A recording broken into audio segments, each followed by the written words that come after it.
Investment in securities market are subject to market risks. Read all the related documents carefully before investing. भाई देखिए, इस बात में तो कोई शंका नहीं है कि बिना स्कूल, कॉलेज, विश्वविद्यालय गए आप जीवन में वहां नहीं पहुंच सकते थे जहां आप आज पहुंचे हैं। और शेयर बाजार में भी बिना सही प्रशिक्षण पाए आप बहुत आगे तक नहीं जा पाएंगे, यह शर्तिया बात है। लेकिन एक अच्छी बात यह है कि आज के युग में आपको घर से कहीं जाना नहीं पड़ता, सब कुछ घर बैठे आप तक पहुंच जाता है और आप तक शेयर बाजार की हर छोटी बड़ी जानकारी पहुंचे, इसका बीड़ा मैंने उठाया है। और इसीलिए मैं लेकर के आया हूं आपके लिए कुणाल का क्लासरूम, जिसमें हम शेयर बाजार की हर छोटी बड़ी जानकारी आप तक बिल्कुल उस तरह पहुंचाएंगे जैसे क्लासरूम में बचपन में आप तक बहुत ही बहुमूल्य जानकारी पहुंची थी। बस आपको साथ देना है और हां, बड़े ध्यान से बातचीत सुननी है, क्योंकि क्लासरूम का अपना ही एक अनुशासन होता है। तो इसी अनुशासन के साथ शुरुआत कर रहे हैं कुणाल के क्लासरूम की। और हां, आगे बढ़ने से पहले प्रभु को प्रणाम, और प्रभु से हम प्रार्थना करते हैं कि हम जिस मकसद से, जिस उद्देश्य से क्लासरूम शुरू कर रहे हैं, उसमें हमें सफलता मिले, बाजार के बारे में जागरूकता सब तक पहुंचे, किसी के मन में कोई भी अंधकार, अज्ञान का न रहे। तो आइए शुरू करते हैं कुणाल का क्लासरूम।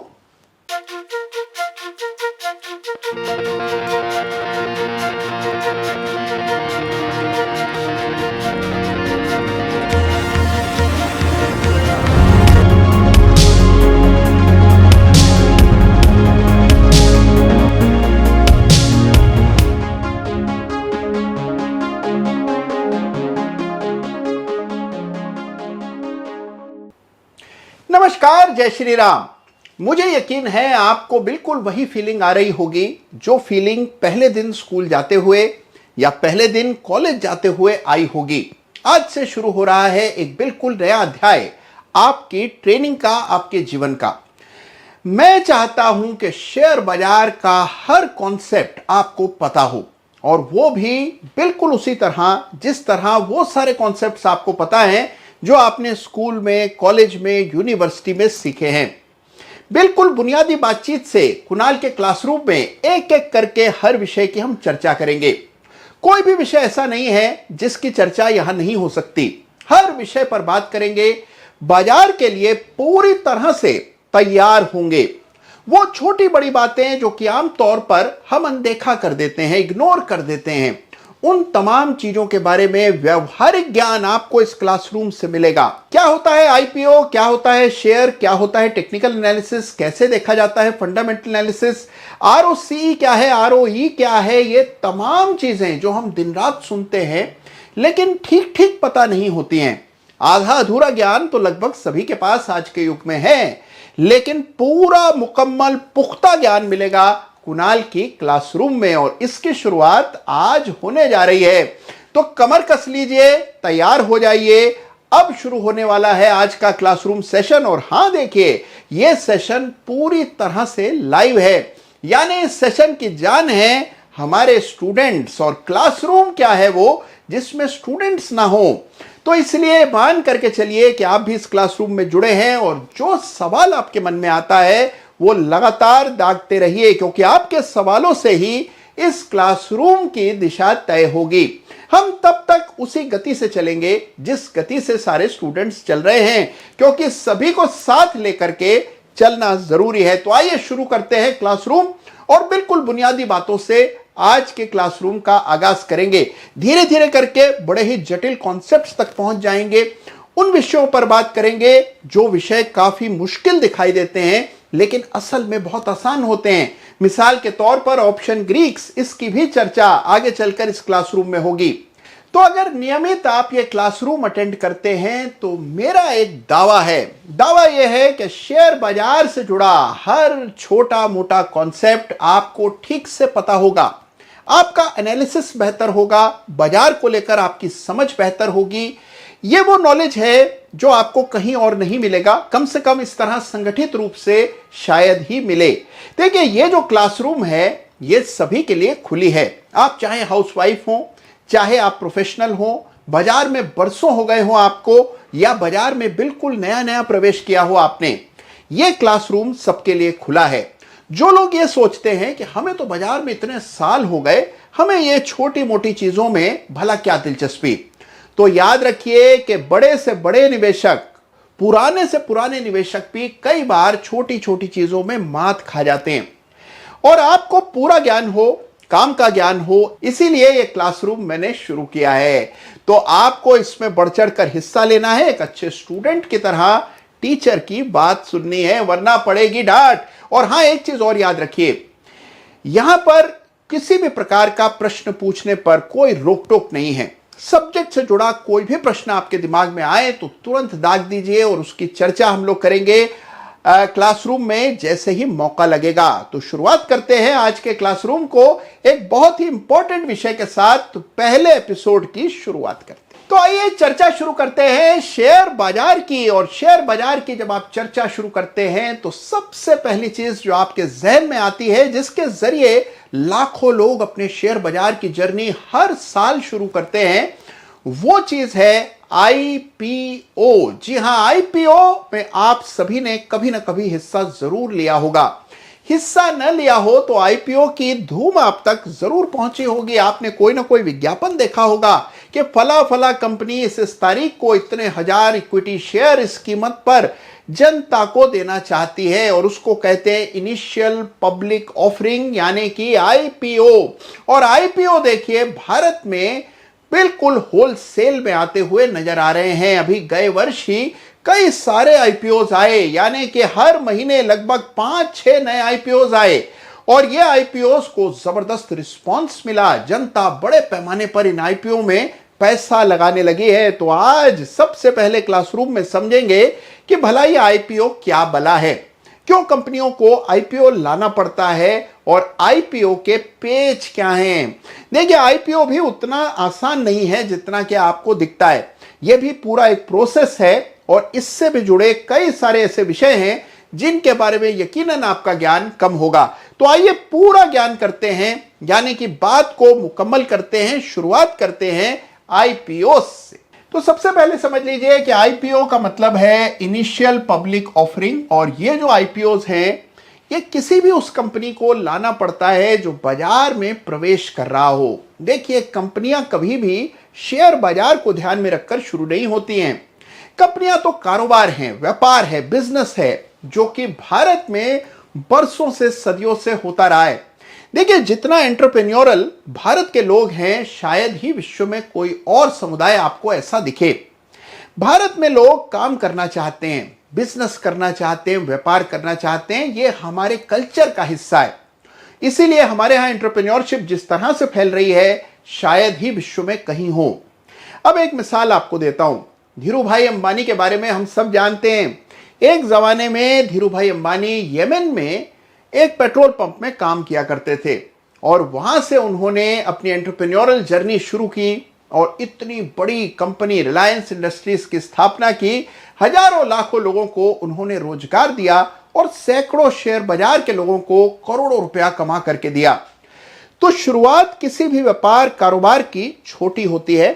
तो शुरू में जो रकम चाहिए उसका बंदोबस्त कंपनी का फाउंडर, यानी कि कंपनी शुरू करने वाला व्यक्ति स्वयं से लाता है।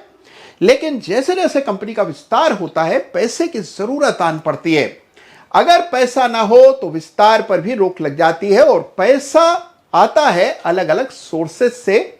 शेयर बाजार से अगर पैसा रेस करना हो तो उसका जरिया है आईपीओ, और इनिशियल पब्लिक ऑफरिंग के जरिए आप शेयर बाजार में प्रवेश कर सकते हैं और जन साधारण से पैसा ले सकते हैं, यानी उन्हें हिस्सेदार बनाकर अपनी कंपनी के शेयर्स दे करके अपने कारोबार में उनको साझेदार बना सकते हैं। और इसी तरह से दुनिया भर में बड़ी वेल्थ बनी है, बड़ी कंपनियां बनी हैं।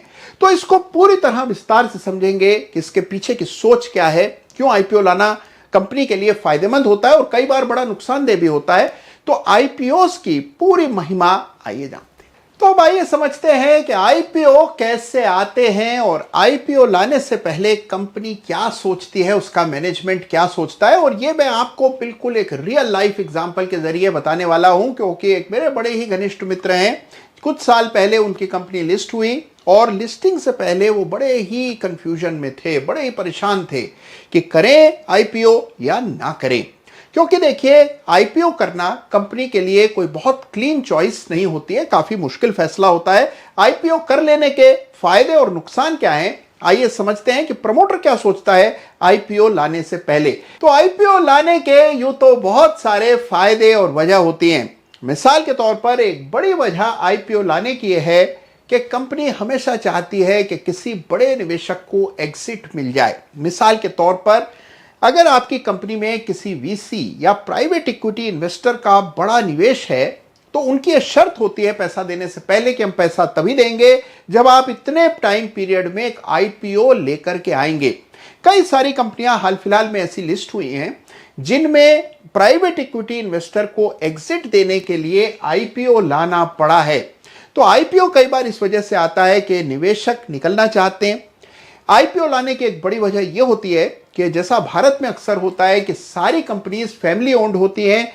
जो परिवार चला रहा होता है व्यापार, वो चाहता है कि भाई हमने इतनी मेहनत से कंपनी बनाई है, क्यों ना अब इस बिजनेस से कुछ पैसा निकाला जाए, कोई वेल्थ क्रिएट की जाए। और अपनी वेल्थ को रियलाइज करने के लिए भी प्रमोटर कई बार आईपीओ लेकर के आते हैं। आईपीओ लाने का एक बड़ा फायदा कंपनी को यह होता है कि वो कंपनी रडार पर आ जाती है, सबके नोटिस में आ जाती है, सब उसका नाम जान जाते हैं। इससे कंपनी के प्रमोटर की प्रतिष्ठा बढ़ती है, कंपनी की प्रतिष्ठा बढ़ती है।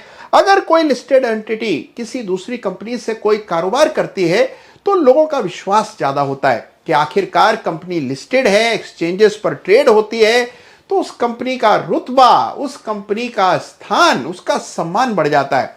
तो लिस्टिंग की एक बड़ी वजह यह भी होती है।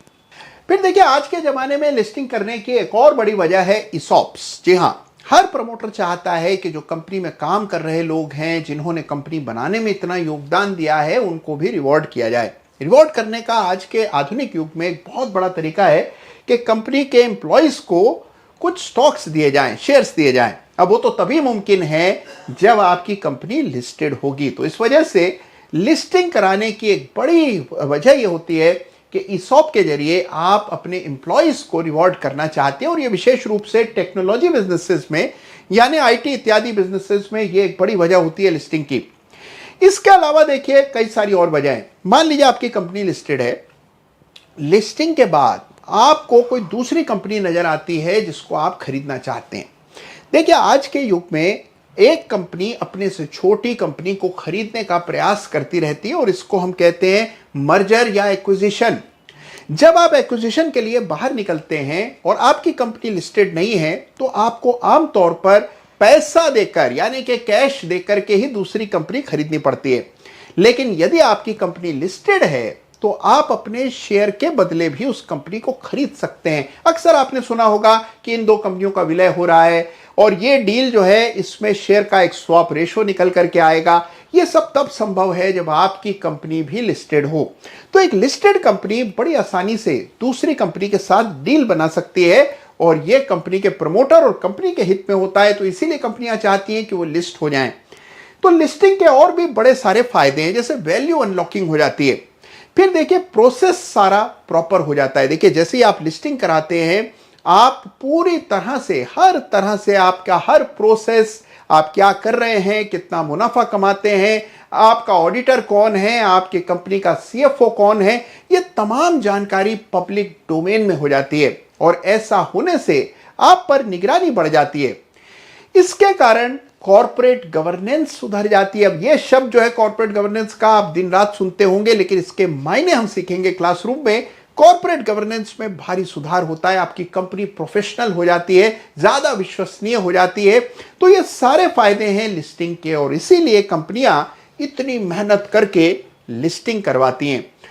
देखिए, अगर लिस्टिंग ना होती तो आज जिन धनाढ्य के बारे में आप सुनते हैं, जिन धन कुबेरों की आप चर्चाएं सुनते हैं, फिर चाहे गौतम अडानी हो या धीरू भाई अंबानी हो या विश्व में दुनिया के सबसे धनी व्यक्ति हो, ये तमाम लोग इतने धनी इसीलिए हो पाए हैं क्योंकि इनकी कंपनीज लिस्टेड हैं। लिस्टेड कंपनीज के जरिए ही बड़ी वेल्थ बनाई जा सकती है और इसीलिए लिस्टिंग कराना कंपनियों के लिए बहुत आवश्यक होता है। तो देखिए, अगर हमें पीछे की साइकोलॉजी पता है तो हमें ये पूरा प्रोसेस बेहतर ढंग से समझ आता है। अब देखिए, सवाल अनेकों आ रहे हैं। आइए देखते हैं किस प्रकार के सवाल आए हैं। एक सवाल आया है कि सर आईपीओ तो लगता ही नहीं है। देखिए, एक चीज बताता हूं आपको, आईपीओ कोई लॉटरी नहीं है जिसको लगना चाहिए। आईपीओ देखिए एक निवेश का माध्यम है। यह बात सही है कि अगर आईपीओ नहीं होते तो इतने बड़े पैमाने पर रिटेल निवेशक बाजार में रुचि नहीं लेते और इसीलिए आईपीओ की अपना महत्व है। जो कंपनियां बाजार में लिस्ट होती है वो चाहती है कि बड़े पैमाने पर छोटे निवेशक उनके साथ जुड़ें, जिससे कंपनी का शेयर होल्डर बेस बढ़े। आमतौर पर जिन कंपनीज पर जनता विश्वास करती है वो कंपनियां बहुत आगे तक जाती हैं। तो आईपीओ कैसे लग सकता है आपका, इसकी भी चर्चा हम लोग क्लासरूम में आगे करेंगे। अभी तो शुरुआत है, आज तो पहली क्लास है और देखिए घंटी बज चुकी है, यानी कि आज की क्लास की समाप्ति की घोषणा हो गई है। लेकिन ये पहली क्लास थी, अभी बहुत सी और क्लासेस आएंगी, कई सारे विषयों पर हम बात करेंगे।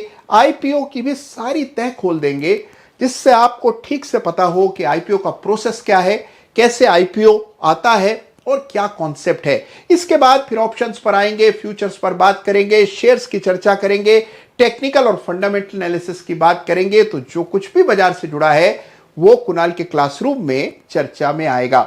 तो कैसा लगा आपको आज क्लास का पहला दिन, ये मुझे जरूर बताइएगा और बिल्कुल बेबाक होकर के ईमानदारी से अपने कमेंट्स मुझ तक भेजिएगा। जहां पर भी सुधार की गुंजाइश है सुधार करेंगे। और हां, आपके सवालों के बिना तो क्लासरूम नहीं चलेगी, तो सवाल दागिएगा कमेंट में। अगली क्लासरूम में आपके सवालों को मैं लूंगा और आपके सारे क्वेश्चंस के आंसर्स आपको यही मिलेंगे, किसी पर आश्रित रहने की आवश्यकता नहीं है। आप सबका बहुत बहुत धन्यवाद। Thank you so much. Take care. Have a great week ahead.